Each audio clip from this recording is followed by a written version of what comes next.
Today we're going to read passages, excerpts from Joseph Murphy, the great Joseph Murphy's works. And this particular episode, we're going to talk about alcoholism and intoxicants, generally speaking. Obviously, the excerpts are more so inclined to talk about alcohol, but it pertains to anything related to behaviors that are addictive that you would like in some way, shape, or form to alleviate. And I hope those words can help you find a better way to live your life in a more sober way. Once again, I appreciate you guys listening to my podcast and to my YouTube channels, etc., reading my articles. I appreciate all the support and the comments, likes, subscribe. It means a lot to me and I do appreciate it. So then, that being said, let's start. Why he could not be healed. This is a case history of a married man with 4 children who was secretly living with another woman during his business trips. He was ill, nervous, irritable, and cantankerous, and he could not sleep without drugs. The doctor's medicine failed to bring down his blood pressure of over 200. He had pains in numerous organs of his body, which doctors could not diagnose or relieve. To make matters worse, he was drinking heavily. The cause of all this was a deep, unconscious sense of guilt. He had violated the marriage vows and this troubled him so much. The religious creed he was brought up on was deeply lodged in his subconscious mind, and he drank excessively to heal the wound of guilt. Some invalids take morphine and codeine for severe pains. He was taking alcohol for the pain or wound in his mind. It was the old story of adding fuel to the fire. The explanation and the cure. He listened to the explanation of how his mind worked. He faced his problem, looked at it, and gave up his dual role. He knew that his drinking was an unconscious attempt to escape. The hidden cause lodged in his subconscious mind had to be eradicated. Then the healing would follow. He began to impress his subconscious mind 3 or 4 times a day by using the following prayer. My mind is full of peace, poise, balance, and equilibrium. The infinite lies stretched in smiling response within me. I'm not afraid of anything in the past, the present, or the future. The infinite intelligence of my subconscious mind leads, guides, and directs me in all ways. I now meet every situation with faith, poise, calmness, and confidence. I am now completely free from the habit. My mind is full of inner peace, freedom, and joy. I forgive myself, then I am forgiven. Peace, sobriety, and confidence reign supreme in my mind. He repeated this prayer frequently as outlined, being fully aware of what he was doing and why he was doing it. Knowing what he was doing gave him the necessary faith and confidence. I explained to him that as he spoke these statements out loud, slowly, lovingly, feelingly, and meaningfully, they would gradually sink down into his subconscious mind. Like seeds, they would grow after their kind. These truths on which he concentrated went in through his eyes. His ears heard the sound, and the healing vibration of these words reached his subconscious mind and obliterated all the negative mental patterns which caused all the trouble. Light dispels darkness. The constructive thought destroys the negative thought. He became a transformed man within a month. Refusing to admit it. If you are an alcoholic or drug addict, admit it. Do not dodge the issue. Many people remain alcoholics because they refuse to admit it. Your disease is an instability, an inner fear. You are refusing to face life, and so you try to escape your responsibilities through the bottle. As an alcoholic, you have no free will, although you think you have. And you may even boast about your willpower. If you are an habitual drunkard and say bravely, "I will not touch it anymore," you have no power to make this assertion come true, because you do not know where to locate the power. You are living in a psychological prison of your own making, and you are bound by your beliefs, opinions, training, and environmental influences. Like most people, you are a creature of habit. You are conditioned to react the way you do. Building the idea of freedom. You can build the idea of freedom and peace of mind into your mentality so that it reaches your subconscious depths. The latter, being all-powerful, will free you from all desire for alcohol. Then you will have the new understanding of how your mind works, and you can truly back up your statement and prove the truth to yourself. 51% healed. If you have a keen desire to free yourself from any destructive habit, you are 51% healed already. Let me repeat this. If you have a keen desire to free yourself from any destructive habit, you are 51% healed already. When you have a greater desire to give up the bad habit than to continue it, you will not experience too much difficulty in gaining complete freedom. Whatever thought you anchor the mind upon, the latter magnifies. If you engage the mind on the concept of freedom from the habit, and peace of mind, and if you keep it focused on this new direction of attention, you generate feelings and emotions which gradually emotionalize the concept of freedom and peace. Whatever idea you emotionalize is accepted by your subconscious and brought to pass. The law of substitution. Realize that something good can come out of your suffering. You have not suffered in vain. However, it is foolish to continue to suffer. If you continue as an alcoholic, it will bring about mental and physical deterioration and decay. Realize that the power in your subconscious is backing you up. Even though you may be seized with melancholia, you should begin to imagine the joy of freedom that is in store within you and for you. This is the law of substitution. Your imagination took you to the bottle. Let it take you now to freedom and peace of mind. You will suffer a little bit, but it is for a constructive purpose. You will bear it like a mother in the pangs of childbirth, and you will likewise bring forth a child of the mind. Your subconscious will give birth to sobriety. Cause of alcoholism. The real cause of alcoholism is negative and destructive thinking, for man thinketh, so is he.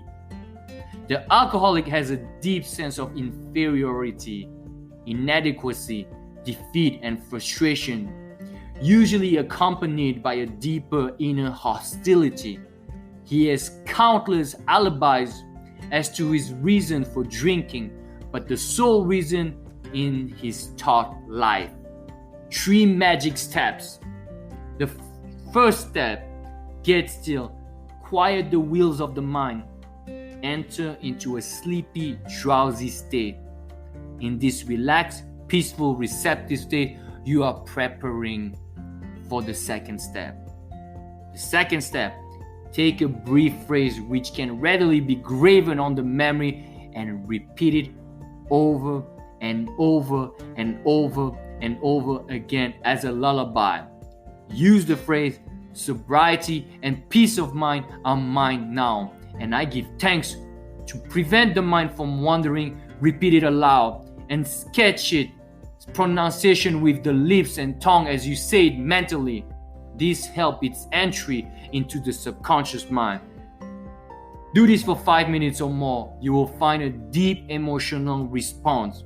The third step, just before going to sleep, practice what Johann von Goethe, German author, used to do. Imagine a friend or loved one in front of you. Your eyes are closed. You are relaxed and at peace. The loved one or friend is subjectively present and he's saying to you, congratulations, congratulations, congratulations. You see the smile, you hear the voice, you mentally touch the hand. It's all real and vivid. The word congratulations implies complete freedom. Hear it over and over and over again until you get the subconscious reaction which satisfies. Keep on keeping on. When fear knocks at the door of your mind, or when worry, anxiety, and doubt cross your mind, behold your vision, your goal. Think of the infinite power within your subconscious mind, which can generate by your thinking and imagining, and this will give you the confidence, power, and courage. Keep on, persevere until the day breaks and the shadow flees away. The subconscious mind and alcoholism. The alcoholic is mentally ill and he needs a mental overhauling. The problem drinker, the compulsive drinker, or the habitual drinker does not drink normally. The problem drinker is the chronic alcoholic. He drinks for days, weeks, and even months at a time. The alcoholic says that a passion sees him periodically to drink.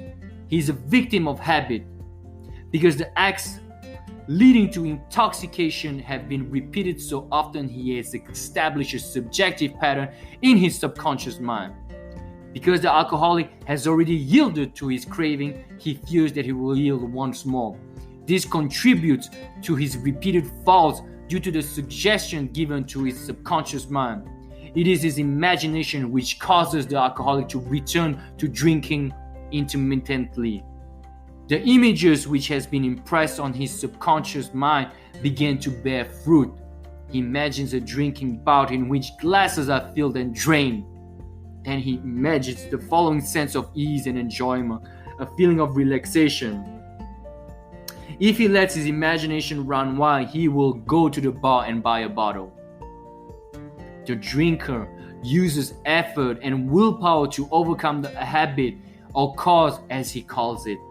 The more effort or willpower he uses, the more hopelessly engulfed does he become in the quicksand. Effort is invariably self-defeated, always in the opposite of what is desired. The reason for this is obvious. The suggestion of powerlessness to overcome the habit dominates his mind. The subconscious mind is always controlled by the dominant idea. The subconscious mind will accept the strongest of two contradictory propositions. The effortless way is the best. Let me repeat this. The effortless way is the best.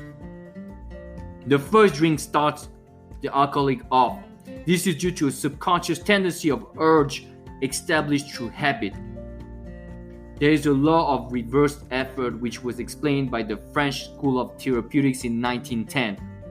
It means this: when your desire and your imagination are in conflict, the imagination invariably gains the day. For example, you'll hear an alcoholic say, I took a whole lot of pains, I tried so hard, I forced myself, I used all the willpower I had, etc. He has to be made to realize that herein lies in the error. Let me repeat this. He has to be made to realize that herein lies the error. Then he begins to conquer the habit. If, for example, you were asked to walk a plank on the floor, you would do so without question. Now suppose the same plank were placed 20 feet up in the air, between two walls. Would you walk it?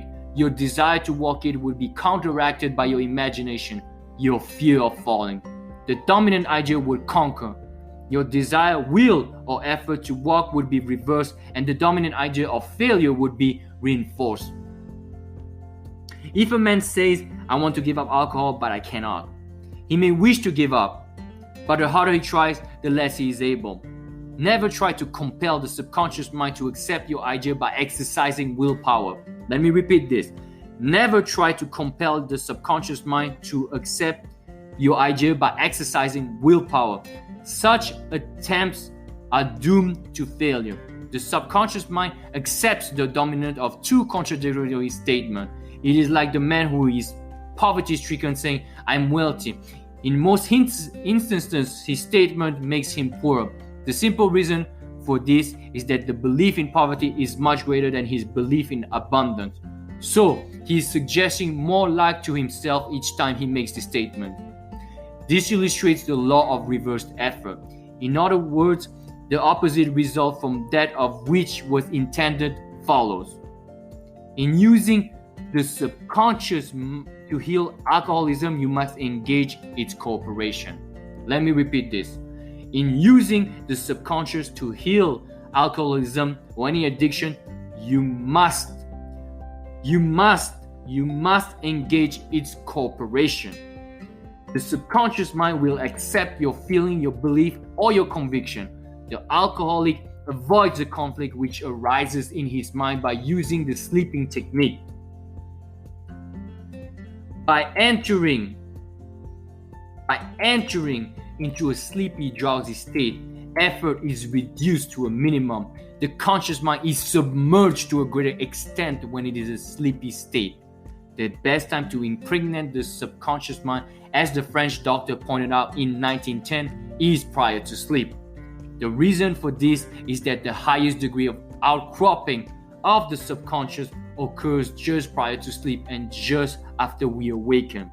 In this state, the negative thoughts, which tend to neutralize your desire and so prevent acceptance by the subconscious, no longer present themselves. Here is a simple method to a chronic alcoholic for 40 years used. I wrote this out for him. Assume a comfortable posture. Relax your body and be still. Get into this sleepy state, and in that sleepy state, say quietly over and over again as a lullaby, "I am completely free from this habit. Sobriety and peace of mind reign supreme." Repeat the above slowly, quietly, and lovingly for 5 or 10 minutes, night and morning. At the end of 3 weeks, he lost all desire to drink. Each time he repeated the above statement, his emotional value became greater. When the urge came, he repeated the above formula out loud to himself. By this means, he induced the subconscious to accept his idea, and a healing followed. I remember treating an alcoholic in Rochester, New York, some years ago. He said to me, "I had not had a drop in 6 months, and I was congratulating myself. All my friends were patting me on the back, telling me what wonderful willpower I had." Then he added, An uncontrollable urge seized me, and I've been drunk for 2 weeks. This had happened time and time again with this man. The effort of his will suppressed his desire temporarily, but his continued effort to suppress made matters worse. His suggestion to his subconscious increased his impotence and made him a wreck. I taught him how to harmonize the function of the subconscious and conscious mind. When the two cooperate, the idea or desire is realized. His reasoning mind admitted that if he had been conditioned negatively, he could be conditioned positively. Let me repeat this one more time. His reasoning mind admitted that if he had been conditioned negatively, he could equally be conditioned positively. His mind entertained the idea that he could succeed. He ceased thinking of the fact that he was powerless to overcome the habit. Moreover, he understood clearly that there was no obstacle to his healing other than his own thought. Therefore, there is no occasion for great mental effort or mental coercion. Let me repeat this. Therefore, there is no occasion for great mental effort or mental coercion. To use force is to presuppose that there is opposition. When the mind is concentrated on the means to overcome a problem, it is no longer concerned with the obstacle. This man made a practice of relaxing his body, getting into a sleepy, drowsy, meditative state, then filling his mind with the picture of the desired end, knowing the subconscious would bring it about in the easiest way. He imagined his daughter congratulating him on his freedom, saying to him, "Daddy, it's wonderful to have you home." He had lost his family through drink. He was not allowed to visit them. His wife would not speak to him. Regularly, systematically, he used to sit down and meditate in the way outlined. When his attention wandered, he brought it back to the picture of his daughter with a smile, tonal qualities, and the scene of his own home. All this was a reconditioning of his mind. It was a gradual process. He kept it up. He persevered, knowing that sooner or later he would succeed in impregnating his subconscious with the mental picture. I told him the conscious mind was the camera and his subconscious was the sensitive plate on which is registered and impressed. The mental picture is developed in the dark house of the subconscious mind. Realizing his conscious mind was the camera, he used no effort. There was no mental struggle. He quietly adjusted his thought and focused all his attention on the scene before him. He became absorbed in his reality, somewhat like a sponge absorbing water. It's a sort of mental absorption whereby you are completely identified with the picture. Sometimes you are so engrossed or absorbed in reading a newspaper article, you can't hear a loved one speak to you. He got into this mental atmosphere, repeated frequently, and knew a healing would follow. When the temptation to drink would come, he would use his imagination, taking him back to the drinking bout, so he switched off that scene, cut the film, so to speak, and see his daughter, feel her embrace, and hear her voice. The secret of his success was that he confidently expected to experience the picture he was developing in his mind. You are a ship, and thought is your helm. Change the direction of the helm, your thought. As a result, you change the direction of your ship. Get acquainted now with that infinite reservoir of strength and healing power within you, which is the subconscious mind. If you are an alcoholic, admit it. Do not dodge the issue. Many people remain alcoholics because they refuse to admit it.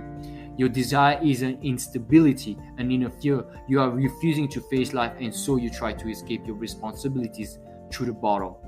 The interesting thing about an alcoholic is that he has no free will. He thinks he has. He boasts about his willpower. The habitual drunkard says bravely, "I will not touch it anymore," but he has no power to back it up. He is a creature of habit. He is conditioned to react the way he does. One time, I read an article about Goethe. He has old imaginary mental conversations with friends. For example, he would get still and quiet and imagine one of his friends answering him in a way he wanted, with characteristic gestures and tone of voice. He solved many of his problems that way. So can you. Many ask me about their reason or cause for drinking to excess. There are, of course, many reasons. It may be that a man is resenting his wife or his job or his employer. Maybe he is jealous or is an inferiority or rejection complex. I have discovered in treating alcoholics that there is nearly always a deep sense of guilt. I'm now thinking of a married man with 4 children supporting and secretly living with another woman during his business trip. I explained to him that his subconscious mind was like a garden. By planting lovely seeds, he would reap a wonderful harvest. It is the nature of an apple seed to bring forth an apple tree. These truths, which he concentrated on, went in through his eyes, his ears, heard the sound, the healing vibration of this word reached his subconscious mind. I told a woman one time not to give any more money to her son as he spent it all on drink. I said, "You are responsible for his drinking. You are only contributing to his delinquency." "Oh," she said. He kneels down, kisses the Bible, and swears he will not touch another drop. I believe him.